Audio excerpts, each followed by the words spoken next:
بسم الله الرحمن الرحيم والله الغني وأنتم الفقراء وإن تتولوا يستبدل قوما غيركم ثم لا يكونوا أمثالكم۔ سورہ محمد کا یہ آخری جملہ ہے۔ اس سے پہلے جو دو جملے اللہ رب العزت نے ارشاد فرمائے اس میں یہ مفہوم صراحتاً آپ کے سامنے آ چکا ہے کہ تم اللہ رب العزت کے راستے میں اللہ کے دیے ہوئے مال کو خرچ کرو، اور اللہ رب العزت کو تمہارے مال کی کوئی ضرورت نہیں، وہ تو بے نیاز ہے۔ تم سارے کے سارے اللہ کے محتاج ہو، اللہ کو تمہارے اموال کی کوئی ضرورت نہیں ہے، اس میں تمہارا اپنا ہی فائدہ ہے۔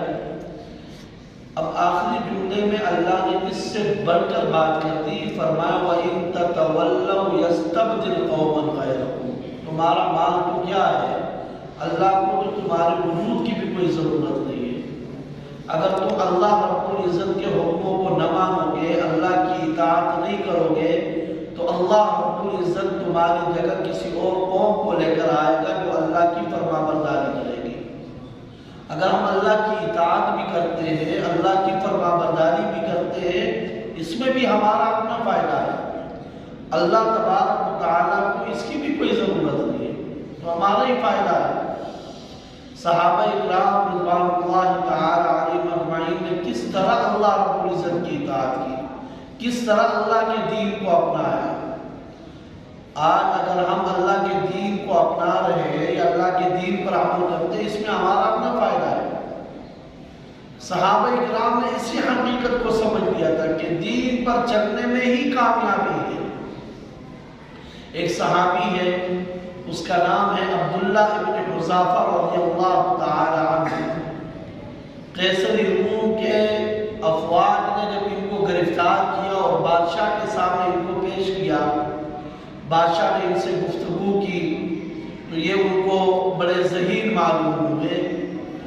تو بادشاہ نے کہا اگر تم عیسائیت کو قبول کر لو گے اور اللہ کے دین کو چھوڑ دو گے، نبی پاک صلی اللہ علیہ وسلم جو دین لے کر آئے ہیں اس کو اگر آپ نے چھوڑ دیا اور عیسائیت کو ہمارے دین کو قبول کرو گے، تو میں اپنی آدھی بادشاہت میں آپ کو شریک کروں گا۔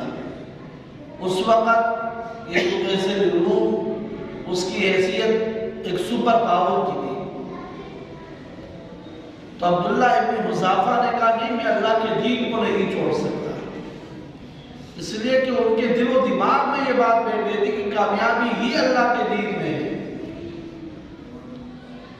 تو قیصر روم نے ایک اور پیشکش کی، کہا کہ میں اپنی بیٹی کا رشتہ بھی آپ سے کر دوں گا اور بادشاہت میں بھی شریک کر دوں گا، آپ ہمارے دین کو قبول کر لیں۔ عبداللہ ابن حذافہ نے کہا ایسا نہیں ہو سکتا۔ اس نے کہا پھر اگلا نسخہ میں یہ استعمال کر دیتا ہوں کہ جو اور مسلمان قیدی ہے نا، تو کہا کہ ایک قیدی کو لاؤ اور ایک بڑا دیگ تھا، اس کے اندر تیل کو ڈالا، نیچے سے آگ کو بھڑکایا، فرمایا کہ ایک ایک مسلمان کو اس کے اندر ڈالو۔ تو ایک ایک کو اس میں ڈالا جانے لگا۔ جب باری آئی عبداللہ ابن حذافہ رضی اللہ تعالی عنہ کی، تو عبداللہ ابن حذافہ رضی اللہ تعالی عنہ کو جب لے کر جانے لگے اور اس دیگ کے اندر جب ان کو ڈالا جانے لگا، تو عبداللہ ابن حذافہ رضی اللہ تعالی عنہ نے فرمایا کہ اس طرح کرو، مجھے 2 رکعت نماز پڑھنے کی مہلت دو۔ 2 رکعت نماز پڑھی، پھر جب لے کر آنے لگے تو ان کے آنکھوں سے آنسو کے قطرے نکلے۔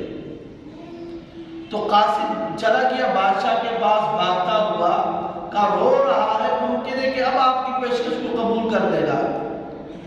اس نے پھر عبداللہ ابن حذافہ کو بلایا، کہا کہ بھائی آدھی بادشاہت میں بھی شریک کر دیتا ہوں، اور نمبر 2 اپنی بیٹی کا رشتہ بھی آپ کو دیتا ہوں، آپ اللہ رب العزت کی اس دین کو چھوڑ دیں۔ تو عبداللہ ابن حذافہ نے کہا نہیں ہو سکتا۔ کہا پھر روتے کیوں ہو؟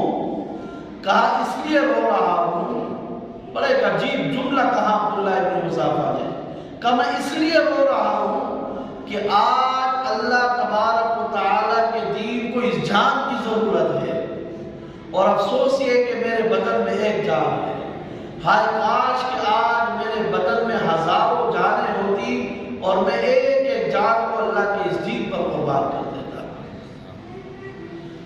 تو میرے بھائیوں، اگر اس ایمان کے ایک ذرہ بھی ہمیں نصیب ہو جائے تو ہم چوکوں پر چوراہوں پر اپنے ایمان کو داغدار نہ بنائیں، ہم چھوٹے چھوٹے مفادات کے لیے اپنے ایمان کا سودا نہ کریں۔ ایسا ایمان اللہ نے صحابہ کرام کو عطا فرمایا، ان کے دل و دماغ میں یہ بات بیٹھ گئی تھی کہ بھائی دین کی ہمیں ضرورت ہے، اس دین کی ہمیں ضرورت ہے۔ فرمایا وَإِن تَتَوَلَّوْا يَسْتَبْدِلْ قَوْمًا غَيْرَكُمْ، اگر تم اللہ کے دین کو نہیں اپناؤ گے، دین پر عمل نہیں کرو گے، تو اس کے بدلے میں اللہ ایک اور قوم لے کر آ جائے گا جو اللہ کے دین پر عمل کرے گے۔ ایک صحابی ہے، وہ مسلمان ہوا، تو عام آدمی تب ایک مسلمان ہوا، صحابی بن گیا، حضرت سعد رضی اللہ تعالی عنہ۔ تو اس کی اماں نے قسم اٹھائی جب تک یہ دین کو نہیں چھوڑے گا، واپس اپنے دین میں نہیں آئے گا، نہ میں کھانا کھاؤں گی، نہ پانی پیوں گی، اور نہ چھت کے نیچے رہوں گی۔ قسم اٹھائی۔ اس نے کہا کچھ بھی کر لے لیکن میں اللہ کے دین کو نہیں چھوڑ سکتا، کچھ بھی کر لے میں اللہ کے دین کو نہیں چھوڑ سکتا۔ آخر وہ بھوکی رہنے لگی، پیاسی رہنے لگی، دھوپ کے اندر بیٹھنے لگی۔ تو نبی پاک صلی اللہ علیہ وسلم کے پاس یہ آیا کہ اللہ کے رسول اس طرح مسئلہ ہے، میری اماں ہے وہ یہ کہہ رہی ہے، میں تو اللہ کا دین نہیں چھوڑ سکتا۔ اللہ نے قرآن کی آیت نازل فرمائی، فرمایا وَوَصَّيْنَا الْإِنسَانَ بِوَالِدَيْهِ إِحْسَانًا، ہم نے انسان کو تاکید کی ہے کہ اپنے ماں باپ کے ساتھ اچھا سلوک کرے، لیکن اگر ماں باپ شرک کی دعوت دے، شرک پر مجبور کرے، فَلَا تُطِعْهُمَا، تو ایسی بات میں ماں باپ کی فرما برداری کرنے کی اجازت نہیں ہے، ان کی اطاعت کرنے کی اجازت نہیں ہے۔ یہ ہے صحابہ کرام، اس دین کو انہوں نے حقیقی اور سچ مچ اپنی زندگیوں میں بسا دیا تھا۔ بلکہ صحابہ کرام تو ایک ایک سنت کو نہیں چھوڑا کرتے تھے۔ دین چھوڑنا تو بہت ہی زیادہ ناممکن بات، ایک سنت کو بھی نہیں چھوڑا کرتے تھے۔ حضرت عثمان بن عفان رضی اللہ تعالی عنہ جب صلح حدیبیہ کے موقع پر مذاکرات کے لیے اللہ کے نبی نے ان کو بھیجا، تو حضرت عثمان کے چچا زاد بھائیوں نے کہا کہ ہمارے مکہ کی سوسائٹی میں اور مکہ کے معاشرے میں اس بندے کو سب سے زیادہ عزت والا سمجھا جاتا ہے کہ جس کا کپڑا ٹخنوں سے جتنا زیادہ نیچے لٹکتا ہو اتنا ہی وہ معزز ہوتا ہے۔ جس طرح آج بھی لوگ کہتے ہیں نا کہ بھائی وہ سوسائٹی میں اس طرز عمل کے ساتھ جو ہے نا بندے کا وقار میں کیا ہوتا ہے، اضافہ ہوتا ہے، سٹیٹس میں کیا ہوتا ہے، اضافہ ہوتا ہے۔ ہر بندہ اپنا سٹیٹس بنانے میں لگا ہوا ہوتا ہے۔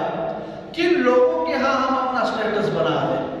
ان کے ہاں جنہوں نے خود بھی فانی ہونا ہے۔ سٹیٹس اگر بنانا بھی ہے تو اس اللہ کے سامنے ہم بنائیں کہ جس کے ہاں کبھی بھی سٹیٹس ختم نہیں ہوگا، اس کے آگے بنانے کی ضرورت ہے۔ دنیا کے لوگوں کے آگے ہم کیا اپنا عزت بنائیں اور کیا اپنا وقار بنائیں۔ تو حضرت عثمان بن عفان نے کہا کہ یہ لوگ مجھے معزز سمجھے یا غیر معزز سمجھے، میں نے تو اللہ کے نبی صلی اللہ علیہ وسلم کے سنت کو نہیں چھوڑنا، آپ کے طریقے کو نہیں چھوڑنا۔ حضور نے فرمایا کہ ٹخنوں سے جو کپڑا نیچے لٹکے گا تو وہ ٹخنے جہنم کی آگ کے اندر جلیں گے، میں ایسا نہیں کر سکتا۔ اس طرح انہوں نے اللہ کے دین کو اپنایا۔ تو میرے عزیز بھائیوں اور دوستوں بزرگوں، یہ دین پورے کے پورے دین پر اللہ ہم سب کو عمل کی توفیق عطا فرمائے۔ پورے کے پورے دین پر اللہ رب العزت ہمیں عمل پیرا ہونے کی توفیق عطا فرمائے۔ اچھا، بعض احکامات کو ماننا اور بعض کو نہ ماننا، یہ کام تورات کے ساتھ یہودی کیا کرتے تھے، اور ان کے لیے اللہ نے جو سزا کیا بیان کی، فرمایا فَتُؤْمِنُونَ بِبَعْضِ الْكِتَابِ وَتَكْفُرُونَ بِبَعْضِ، تم تورات کتاب کے بعض حصے کو مانتے ہو اور بعض کو نہیں مانتے ہو، بعض اللہ کے حکموں کو مانتے ہو اور بعض کو نہیں مانتے ہو، اس کا نتیجہ کیا نکلے گا اور اس کی سزا کیا ہے؟ فرمایا فَمَا جَزَاءُ مَن يَفْعَلُ ذَلِكَ مِنكُمْ إِلَّا خِزْيٌ فِي الْحَيَاةِ الدُّنْيَا، اس کی سزا یہ ہے کہ دنیا کی زندگی میں ایسا بندہ شرمندہ اور رسوا ہوگا، ذلیل ہوگا، اور وَيَوْمَ الْقِيَامَةِ يُرَدُّونَ إِلَىٰ أَشَدِّ الْعَذَابِ، اور قیامت کے دن سخت عذاب کی طرف لوٹا دیا جائے گا۔ اللہ ہمیں پورے کے پورے دین پر عمل کی توفیق عطا فرمائے، کہنے اور سننے سے بڑھ کر اللہ عمل کی توفیق عطا فرمائے۔ اے اللہ ہمارے گناہوں کو معاف فرما، پروردگار ہماری غلطیاں معاف فرما، اے اللہ ہمارے